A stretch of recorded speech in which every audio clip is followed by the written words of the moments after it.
Never run out of battery again with the INIU portable charger, the slimmest 10,000 milliamp hour power bank that keeps your devices charged on the go. Stay powered up wherever you go. Click the link in the video description to shop now on Amazon. Welcome to Bitcoin Bulletin, where we dive into the latest news and trends in the world of cryptocurrency. I'm your host today. In a shocking revelation that's sending shockwaves through the financial world, a new report from the Bank for International Settlements has revealed that Bitcoin use surges during economic stress. Yes, you heard that right.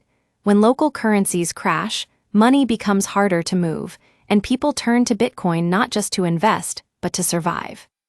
That's right, folks, in countries where inflation is high, it's expensive to send money, or the government limits how much money can leave the country, Bitcoin has become a lifeline.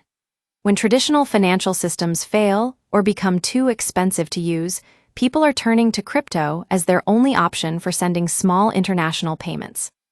But it's not just individuals who are taking advantage of this trend.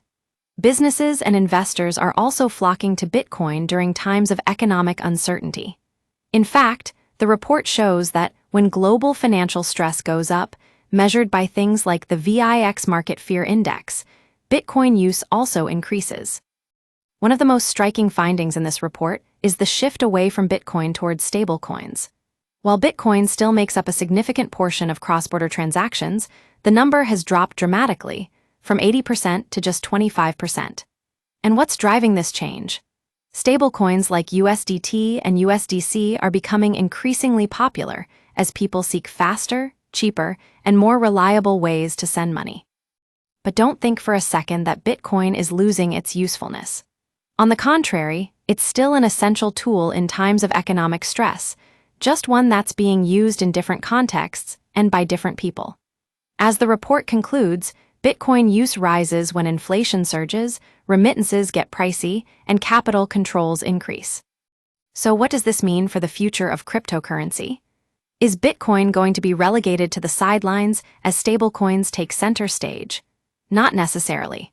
What we're seeing is a fundamental shift in how people are using crypto, not away from Bitcoin, but towards a more nuanced understanding of its role in the financial ecosystem. Thanks for joining me on this episode of Bitcoin Bulletin.